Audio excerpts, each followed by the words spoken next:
says sending data.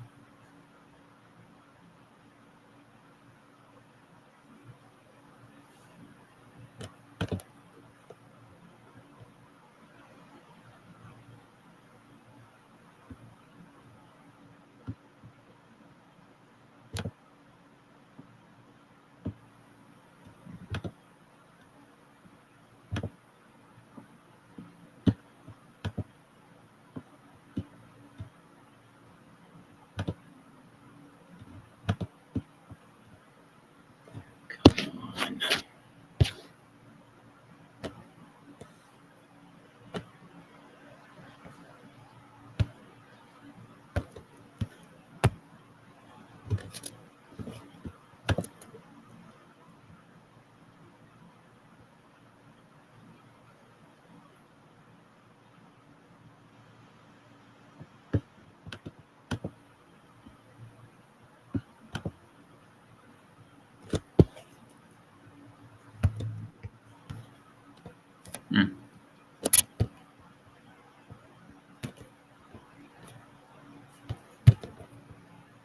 I just keep saying something went wrong. Please try again. So it's definitely connecting. Okay. Wow, I feel like I was doing this.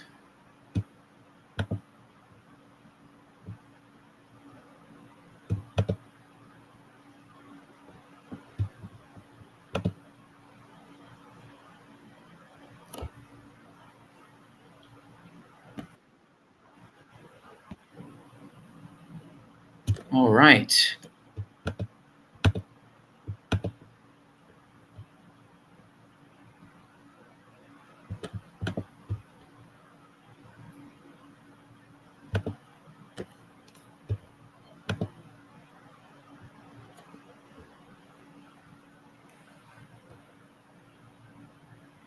If you don't mind checking one more time, I think we're good. Yes, we are. Oh,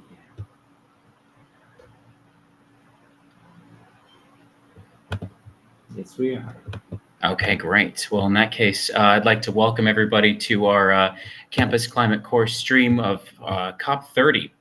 It's quite a very interesting event going on right now. We have a good team on the ground, and for those of you who are just tuning in for the first time, many of our activities that we do over the years are traveling to these events to do live streams for each of our individual viewers that attend our events. So if you have any questions or any sort of Q&A that you'd like to do, please feel free to join at any given time, and we'd be happy to address them then. So just a little bit about what we do. Campus Climate Corps is an organization that is student-run, student-led, and our mission is really to empower students through sustainability education. So we have multiple chapters from campuses around the country. Many of our students that engage with us are doing so because they believe in sustainability education, interaction, and bettering themselves and their degree programs as well. So we have a very diverse team here at COP30, as we have for many of them in the past. However, today we're going to have a great guest speaker. So let me just see here. His name is Adam. I've known him for many years, and as soon as he requests to join, we'll let him in. But until then, we'll just give you a bit of a roadmap for what we've got planned for today. For starters, we will do a brief overview of what is Campus Climate Corps and what our activities like here at COP30. Then we'll have our guest speaker join us for a few, for a discussion on the Global Plastics Treaty. And then finally, we'll go into commentary and interviews from Dr. Esteban Rodafili, who's attending as one of our student presenters. And finally, we'll go over some in-depth analysis on what happened today at COP30 from a ground perspective by Jeffrey Dismukes. So let's see. Do I have any requests to join just yet?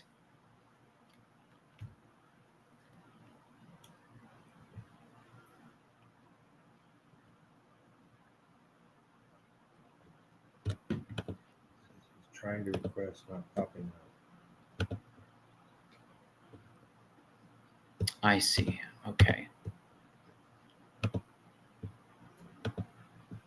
Let me see if I can edit anything here.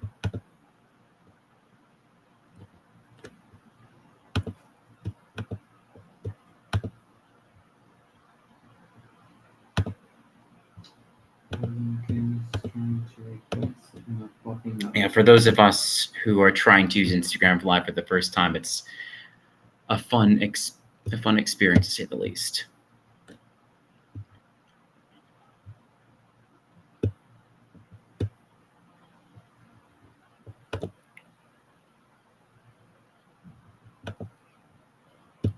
What I'll end up doing is this.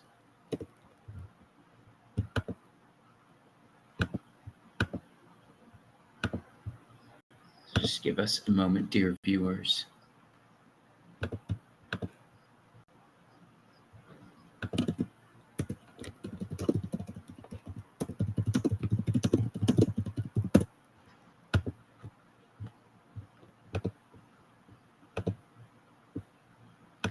Okay, in the meantime, just to show you a bit about our organization. So Campus Climate Corps was founded in 2015, and we've been working for almost a decade. We've attended each COP since Paris in 2015, at the where the Paris Climate Accords were signed. As I've said before, our mission is really to empower students through sustainability education. Our activities at COP30 are typically to observe. CCC is a registered observer organization with the United Nations Framework Convention on Climate Change, or the organization that pretty much that is the overarching constructor and designer for these COP conferences. We do not directly take part in the negotiations, but we can interact with the delegates who do. Second, we're here to analyze. There are many activities that are taking place each day at COP30. One of our basic jobs is to determine what is being successful and what is not, and to try to disseminate that for all of our viewers who attend these live events. And finally, to represent. Student representation is at an all-time low at COP. And back in 2015 in Paris, student organizations or student representatives made up about 4% of the COP delegates. Each year that has gone considerably lower and lower and lower until about this year at 2025, student attendance at COP is less than a single percentage. Now, this is typically a trend that we see is kind of negative, mostly because students are the ones and young people are the ones who are inheriting the planet that is being, actively destroyed, especially since these negotiations that are taking place at COP are about the future of our planet. Mostly our daily briefings in our live program takes place every single night of COP and is pretty much a student-led effort. We attend many of the fast-moving negotiations and events and on-the-ground experiences, and then we sort of package that and put that together for each of our viewers such that you get the best experience possible. Some of the most important information that has taken place recently, at least at this COP, are one, the plea. So the official delegation opened in Belém yesterday, and the UNFCCC Executive Secretary, Simone Stale, called for cooperation rather than conflict in nations tackling the climate crisis. Many of the negotiations which have begun to take place have been a lot more aggressive and negative than in previous years, mostly because as the climate crisis intensifies and the heat and issues regarding temperatures across the planet increase, many of the nations that are being affected most directly by the climate crisis are the ones receiving the least in order to help with adaptation measures and resiliency measures. And these disagreements can be accurately shown to be between the South and the North, and between the South and the South, especially as issues regarding dams. As many of our viewers who attended last year knew, there was a huge debate at Baku about how Egypt and Sudan and Ethiopia were debating about damming the Nile River. That is up for contention and debate again this year. And many of these disagreements which take place across individual countries across the world, they come out into the open here at COP. So the plea here is that nations put aside many of their disagreements and come to a reasonable conclusion of what we can do regarding carbon taxes, climate finances, and putting away larger disagreements that are on the ground. One of the trends that we've seen recently is the new NDCs that are submitted are quite terrible. For those who don't know what an NDC is, it's a nationally determined contributions. The United Nations has no way to enforce its agreements. For example, the Paris Climate Agreement, there were no carrots or there were no stick approaches to what if a nation does not meet the goals it sets for itself. And that is a nationally determined contribution. It's a nation that comes and says, we as a country believe that we can meet this goal for our carbon reduction emissions. However, many of the negotiations that we've seen over the years have shown that nationally determined contributions is a metric and a system that has failed over and over again. Because right now, less than a third of nations that had NDC commitments in Paris have actually met those conditions. And as of right now, it says, or it's believed that with the new NDCs that are submitted, we're going to hit about 2.6 degrees. And that's if each nation that is currently at COP today that has submitted an NDC actually meets those expectations. But the reality is many of these nations will not, because we've already seen from Paris and Glasgow that each time a nation says, we're going to try to meet this target, these nations fail to meet those targets over and over and over again. So even 2.6 degrees seems a stretch to believe that we'll reach there. Now, at 2.6 degrees, that also really wreaks, catastrophic, climate change impacts on people across the world. So even if we did meet the NDC submitted here in Belém, we're still reaching a scale of destruction that cannot be compared to within, the history of our species. So it's basically the Amazon rainforest, the place that Belém is here to represent, this COP that is called the Amazonia COP. The Amazon rainforest simply dies at 2.6 degrees. It undergoes a process called savannization. There's, sea level rise is still expected, flooding and displacement issues, food systems break down due to the combined heat and drought and flood stress, making global hunger and instability almost guaranteed. In other words, 2.6 degrees isn't a slightly worse version of today. It truly is a fundamentally different world marked by these cascading ecological collapses. Now, I'm going to see here if we can have our... Okay, I think our guest speaker is ready to go.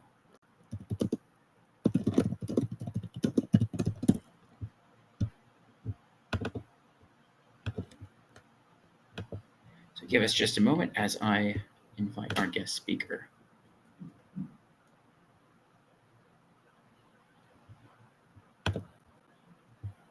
Hey there, Adam. Good to see you. Good to see you. Thanks for hanging through all these technical difficulties. We're 5 time zones away, and yes, I mean that's part of apps the fun struggle related. between attending COP, putting together slide sets, dealing with the end of the world, and also having a new streaming software and setup. So I'm so happy to have you on board the program, Adam. So thank you so much for still dealing with the issues that we have streaming here. So first and foremost, for those of our guests who have or have not read the Instagram post, could you give a brief description of your background, your university studies, and why? How did you become a youth negotiator? Yeah. Hi. So my name's Adam Cooper. Got my PhD in atmospheric chemistry from UC San Diego, where I studied the transformations of chemical pollution in coastal environments, specifically looking at how microplastics and other pollutants in the ocean crash out into the air, where they can be exposed to the general public, inhaling them and breathing them in. While I was at UCSD, I fell into the youth climate justice movement through the Sunrise Movement, did a lot of on-campus organizing, and also interfaced with the United Nations as a youth negotiator for the Global Framework on Chemicals and a youth observer for the Global Plastics Treaty. For the past year, following my PhD in chemistry, I've been serving as a California Council on Science and Technology Policy Fellow in the California State Senate in the office of Senator Ben Allen. And this is a really good match for kind of my background and interest. Senator Allen has shown considerable climate and environmental leadership in the Senate, including authoring a $10 billion climate bond, one of the largest investments in climate from a subnational region, such as California, as well as SB 54, one of the most significant global plastics policies, which I'll be talking about later, but involves actually reducing the amount of plastic we're producing. The first time in the world such a policy has been passed. And so really happy to join the program today. and talk about the intersection of the climate crisis and the plastic crisis, because they're definitely intertwined. Very good. Thank you very much for that description. So the first question that we actually have submitted by Maria is, let's take a look here. So Maria's wondering if the Global Plastics Treaty is in part being pushed by those who are recognizing that plastics are everywhere in our world and the health impacts, but primarily, where did the inspiration for a Global Plastics Treaty come from? Yeah, the plastics crisis has been identified for decades as a major planetary crisis. And in general, in the United Nations spaces, they often talk about the triple planetary crises of climate change, biodiversity loss, and plastics. Obviously, you're at COP30, so about 30 years ago, the United Nations came together and decided to do something about climate.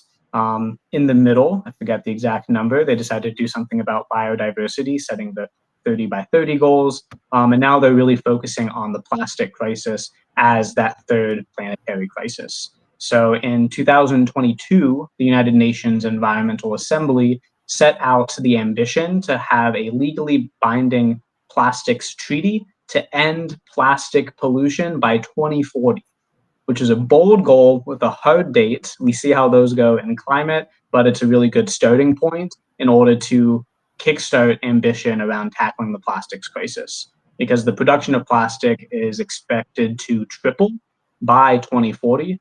And so we need to rethink how we do this entire industry if we're really going to be ending plastic pollution. Wonderful. Thank you very much for that response. Robert, thank you for the question, Robert. Robert asks, what does success look like for the Global Plastics Treaty 10 to 20 years from now, in your estimation?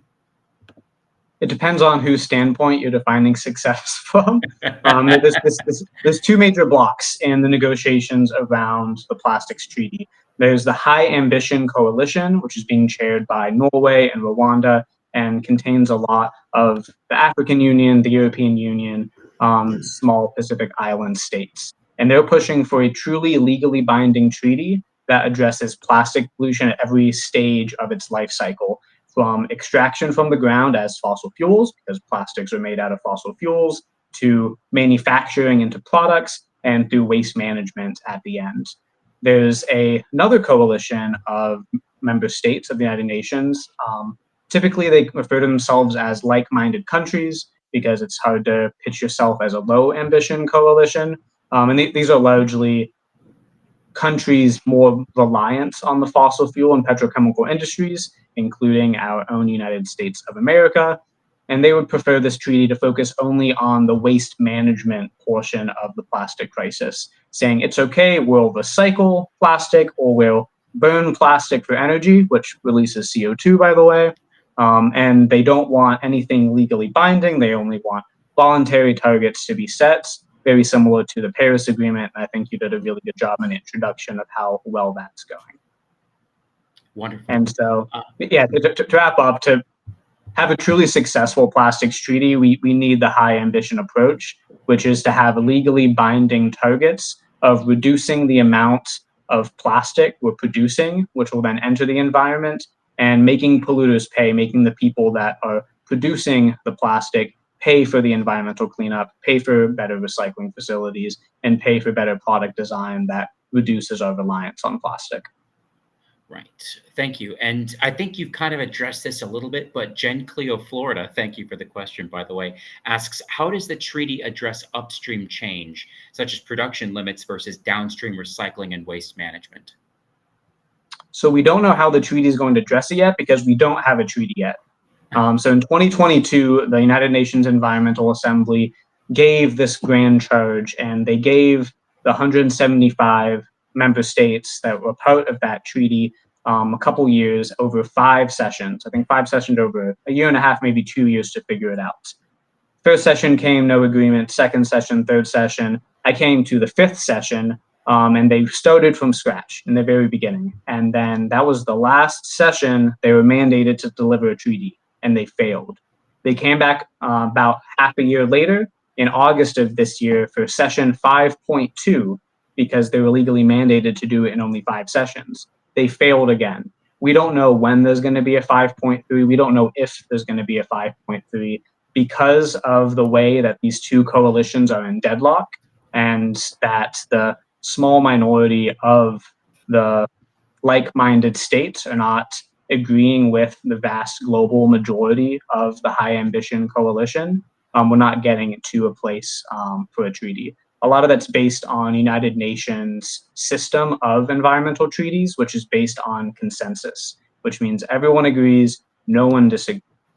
There's a large push now that we're in this deadlock to simply go to a majority vote so that high ambition countries can move forward with a globally harmonized system to reduce plastic pollution, and states that wouldn't ratify the treaty anyways, once again, like our own, the United States of America, which requires the US Senate to ratify, simply won't be following the treaty like they wouldn't anyways. Now, that leads to a really good question because consensus, right, means that, as you said, everybody signs on to the program. What are the biggest risks preventing consensus from being reached? Is there certain clauses that are more contentious than others? Is the phasing out of plastics just really that much of an issue? Is it the time frame? What would you suggest is the biggest risk towards global consensus on this? Almost every single measure has, like, no measure has been agreed upon. Every single measure is keeping consensus from being reached. I think the largest hangups are definitely putting a limit on the production of primary monomers. These are the simple chemical building blocks that make plastic. If we truly want to go towards a circular economy, we'll be using the plastic that's already in the world to produce more plastic. It means we need to ramp down the production of the starting materials of plastic. That's a big red line in the sand for a lot of petrostates. Similarly, financing is another major hurdle. There's just a lack of willingness to invest, either from the petrochemical industry through a polluter pays model, or from high income member states through a more standard environmental mitigation fund model. And so I think slowing the production of plastics, which, like I said, is expected to triple in the next couple of decades, and then getting polluters to pay, or getting high income member states to pay for environmental cleanup and for better product design and for better recycling infrastructure for less developed countries. I'd say those are the two major hangups, but it's every word, every comma, every period of the treaty is still under no consensus. I guess that's the same with all international treaties at this point. Um, Maria also asks, and thank you for the question, what did you learn about diplomacy and leadership during the process in which you were interacting with it? And what do you wish more climate advocates understood about the process as well? I definitely learned the very strong role for civil society in the United Nations proceedings. For non-legally binding treaties, oftentimes observers are held to the same esteem as other members of the United Nations system and can interact and engage kind of along the way. Like when I was at the United Nations Global Framework on Chemicals negotiations, in which I was able to serve as an actual youth negotiator. I'm able to stand up, deliver interventions on the main floor, representing global youth and bringing my own experiences as a chemist, as a community organizer, and as a young person into these spaces. And so I think just being able to show up and represent your perspective is so necessary. And like you said before, the percentage of students and young people in these international spaces is really fading. It's really falling down due to an influx of older professionals and members of industry, which have a lot more resources in order to enter these spaces. I also just saw the benefits of having strong champions from around the world. In the Global Plastics Treaty, the lead negotiator from the country of Panama has really emerged as a global face of global society against the plastics crisis.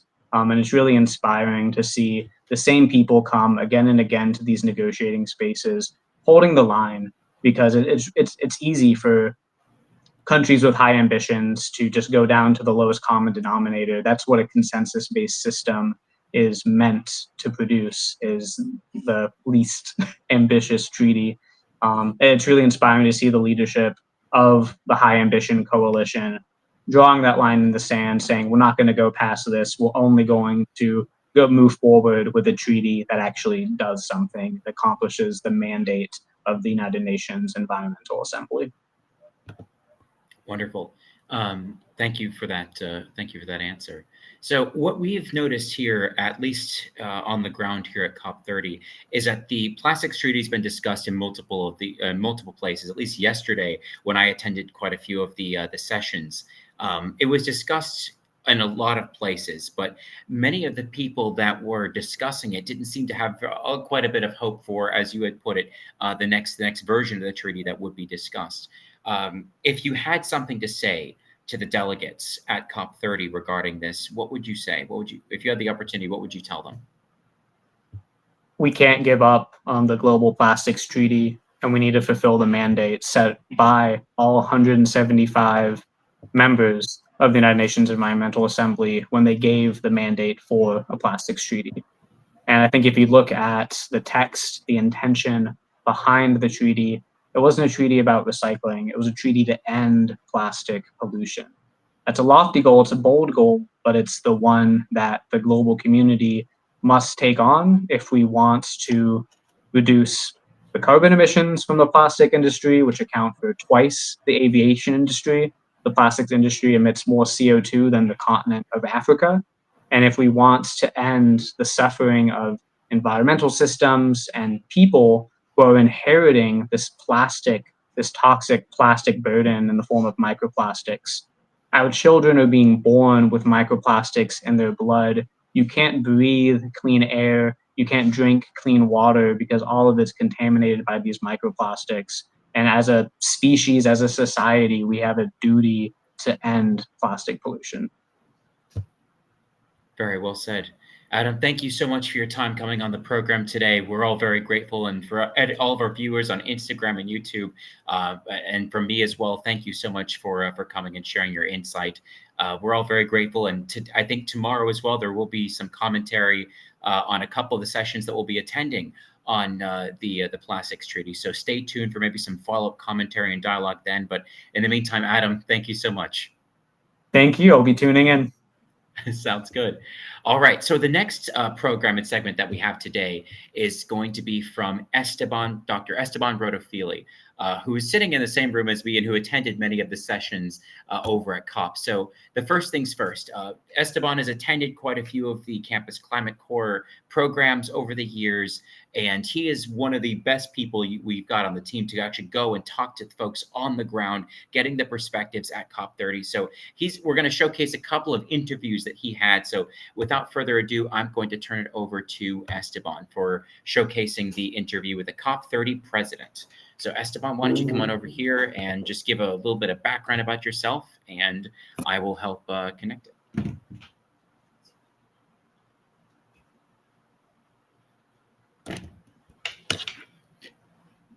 Hello, everyone. Thanks, Rock, for your kind description. I'm Dr. Esteban Rodofili. I originally studied biology at the University of Buenos Aires. I'm from Argentina, and I'm also a dual citizen of Italy.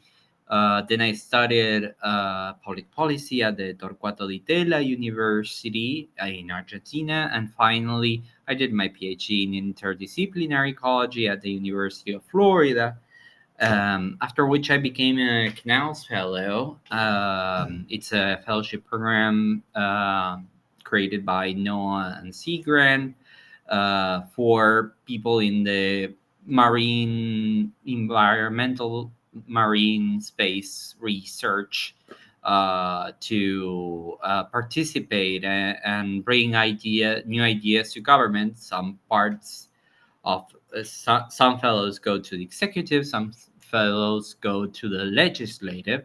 I went to the legislative and had the very good luck to land in Representative Matsui's office of California. She represents Sacramento. That's California's 7th district.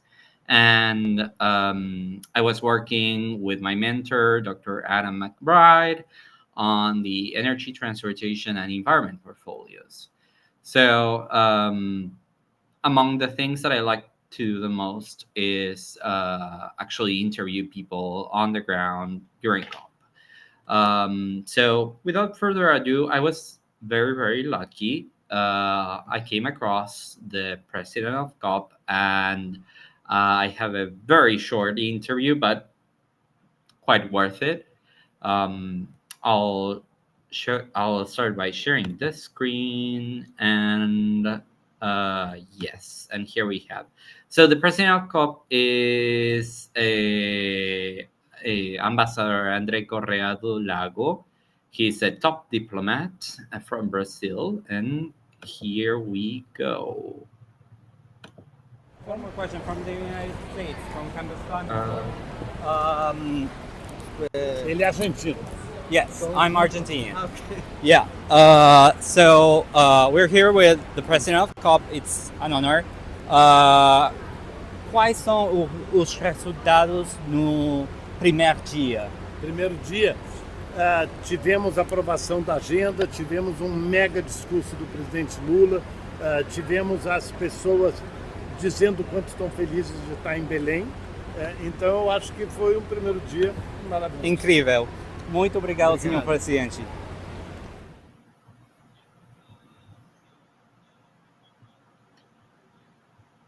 Let's go back now and stop sharing. And well, that was a very brief interview, but quite worth it. I cannot emphasize enough how excited I was to meet him. Those are the things that usually happen at COP very late. You see the big fish come out. Our next interview, speaking of fish, comes from the Ocean Pavilion, and I had the honor to meet the director of the Scripps Institution of Oceanography at UC San Diego, and also a communications official that manages Scripps participation at COP. The Ocean Pavilion itself is a pavilion that is constituted by Scripps and the Woods Hole Oceanographic Institution. It has amazing content to share, and it's always one of the best pavilions to visit at COP. So without further ado, let me share the screen, and let's go to the interview with Scripps director.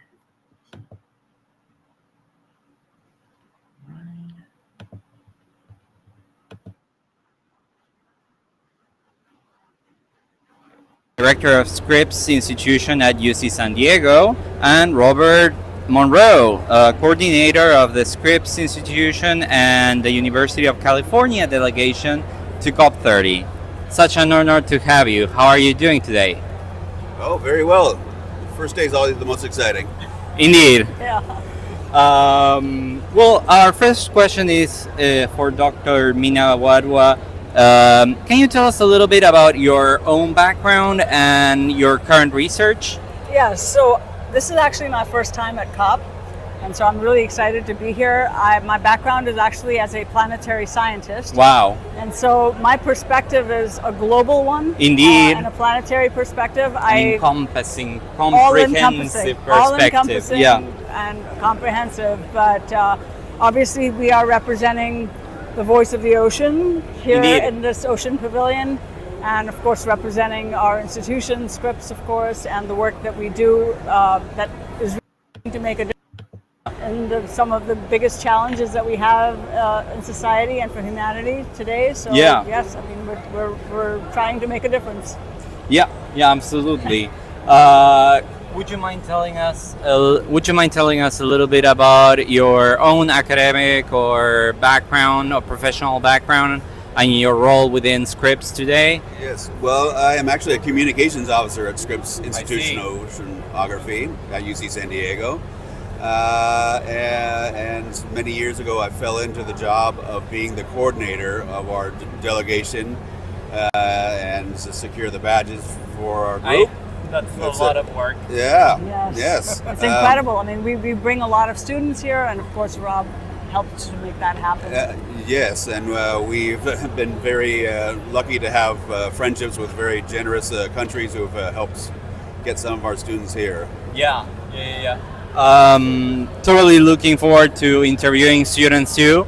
Can you tell us a little bit about the day-to-day back home? How does your workday look like? And I recognize no day is exactly the same as the next one, but on average. Yeah, so as I actually began my appointment as director of Scripps Institution of Oceanography just over a month ago. All right, And so congratulations. Thank you. I'm really, really excited to be there because it is such a storied, such an incredible institution with such a rich history of scientific excellence. And of course, I mean, we are training the next generation of students there as well, the next Indeed. generation of planetary stewards. Yes. And so all of it is really important work. We have a huge scope of science that we do. The oceans, of course, are a big part of that, but we're also doing everything from the Earth's deep interior all the way to the atmosphere and beyond. And so all of that work relates back to how do we actually help steward our planet. The planetary health Indeed. is super important, of course, and it's one of the few institutions in the world that really can make a difference Absolutely. in the health of our planet. And, Yeah. And so that, I do my day-to-day work. No day is the same, which is part of why I love this job so much. I get to talk to some of the best, scientists and researchers who are doing all kinds of really amazing things. Yes. I get to talk to people that are on board ships and do cruises and go and do research on board. The field work. Field work, there's laboratory work, there's, making connections across the different stakeholders that we have in industry and foundations and philanthropy and all of the different, stakeholders that are helping us to move forward. And so, yes, it's a great, obviously, role that, I kind of feel like I'm trying to make a difference in the world. And Yeah. this is an impactful place to be. Indeed, and I think that as a planetary scientist, you're particularly well equipped to, With a global perspective. with a global perspective, but also, like at the end of the day, the ocean controls the climate of Earth. Yes, So it makes perfect sense that you're leading Scripps. thank you. Would you like to tell us about your day-to-day? Well, I am a communications officer when I'm not dealing with COP issues, which means I am putting out the news, or contributing to our output, telling the world about what Scripps is doing, Right. and more broadly about issues like climate change itself, and how Scripps research is fitting into the grand scheme of things. Absolutely. One final question. What would you like to or aim to accomplish here at the Oceans Pavilion during this COP30? I think just making sure that people recognize the importance of the oceans in terms of climate regulation, in terms of the role that we have, that oceans can play in solutions. Yeah. As long as we're doing things in a science-based way, as long as we're doing things that are obviously evidence-based, which is absolutely what we advocate for, and of course, I mean, oceans have a big role to play in looking for any Indeed. kinds of solutions for climate Indeed. impacts. So. And just generally, broadly, Scripps has always been interested in going to COPs along with other research organizations, because not everyone in this room knows what the latest in science is, but science needs to underpin what the negotiations come up with, and tell people if they're going down the right path or not, or the evidence suggests that maybe you want to try this instead of that, things like that. And so it's not a given that everyone is well versed on that, and especially with Scripps using so much new technology to observe the oceans. We want the world to know this technology is available. It can really help. If you need answers for your own individual country or just for broader climate solutions, then we can help you. Absolutely. Thank you so much. It's been wonderful. It's been an honor to meet you, and especially you representing such a remarkable institution. So thank you so much. Thanks a lot. It's been a pleasure.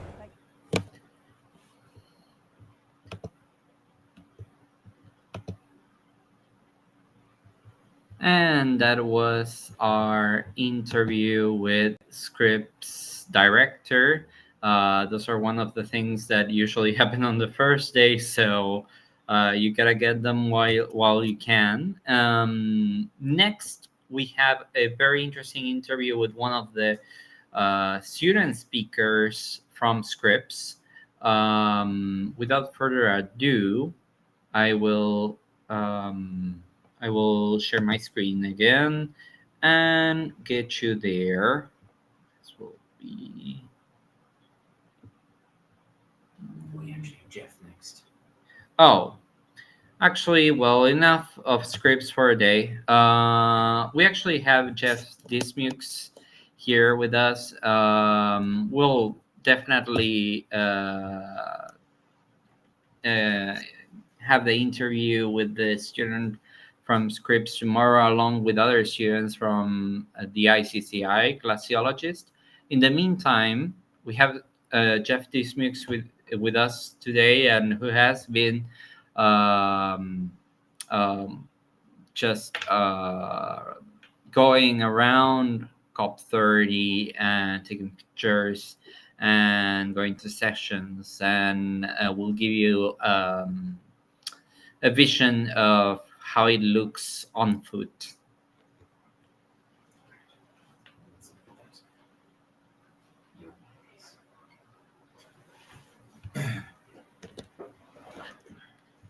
Hi, everyone. Thanks so much for tuning in. Thank you, Dr. Rodolfini, for the wonderful introduction. My name is Jeff Dismukes. I have a master's degree in sustainable tourism. I have worked on design and development of national parks in the U.S. and around the world, including Honduras and Ecuador. And I have spent 15 years guiding and designing eco-tours in the Amazon. So this particular COP is near and dear to my heart. And I've been working with Campus Climate Corps now for a few different COPs. We were in Egypt for COP27.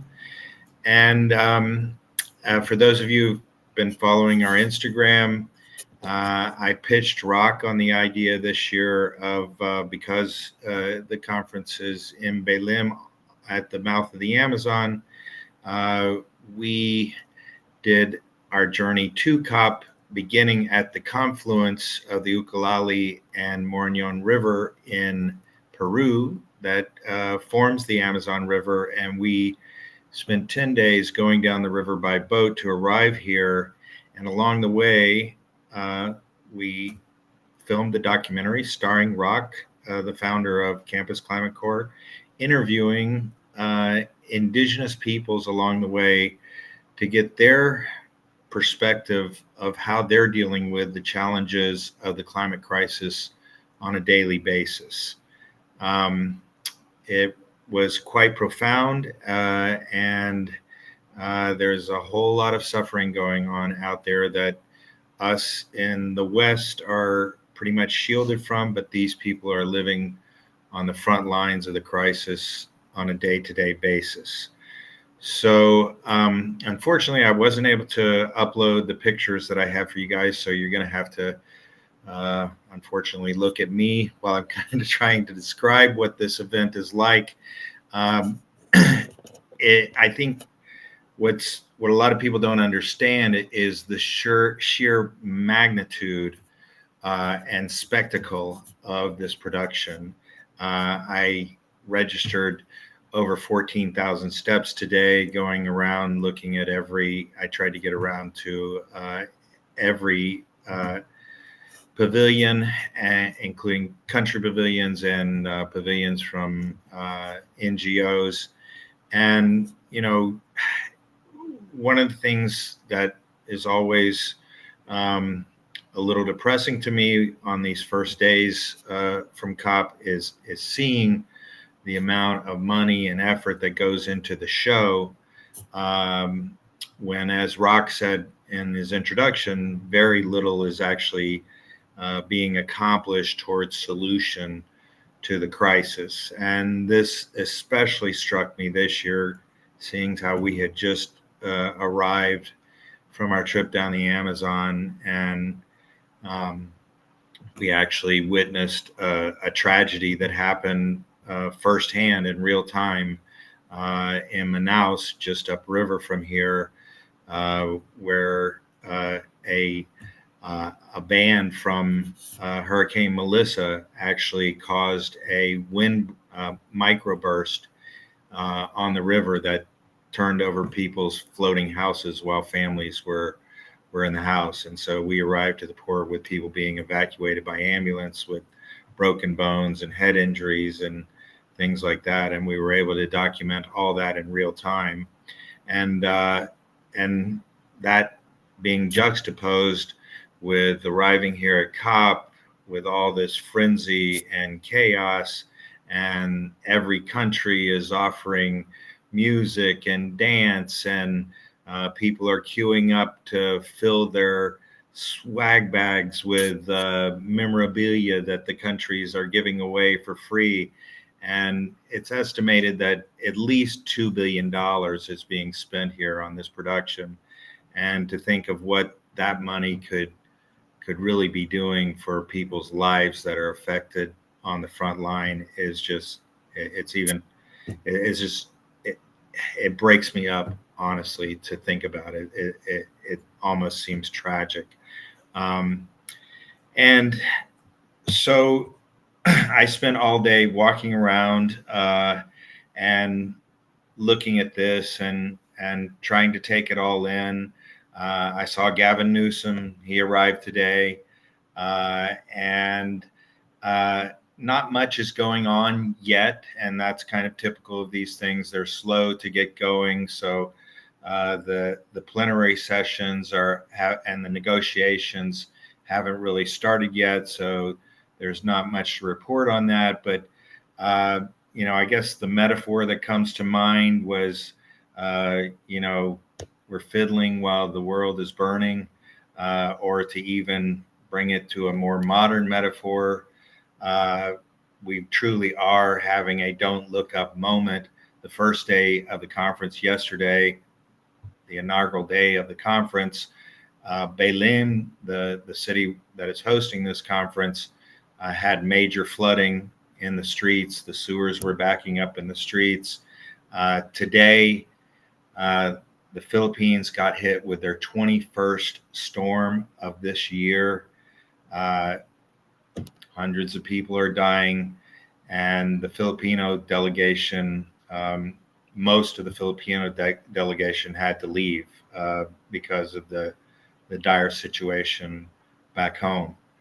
So I'm hoping, I'm very hopeful that as these things start to become more and more real, maybe the politicians and the policymakers will start to act with more fervor and action to actually accomplish some solutions. But the show must go on, I suppose. One of the hopeful things that I can take away from today is, as Rock said, even though the number of youth attendees has drastically declined over the last 10 years, and the last 10 years have been the 10 hottest years in recorded history, and we keep breaking records of floods and droughts and natural disasters. I did see more youth pavilions than I was used to seeing, and that gives Campus Climate Corps an ability to interact with these pavilions. So at least somebody is spending money on trying to turn out the youth and get the youth involved. There was a higher education climate pavilion. There was a youth and children pavilion. There was about 5 different pavilions dedicated to youth, and unfortunately, the mess that my generation has left the youth of today will have to be solved by those youth. So I'm hoping that more people get involved, and we'll continue to send you updates as we have them. Thanks for tuning in.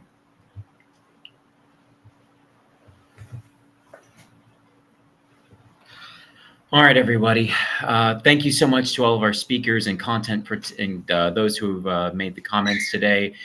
For those of you who will be tuning in tomorrow, as always, please feel free to send in your comments, questions, or concerns, and we will do our due diligence and address them on the following broadcast.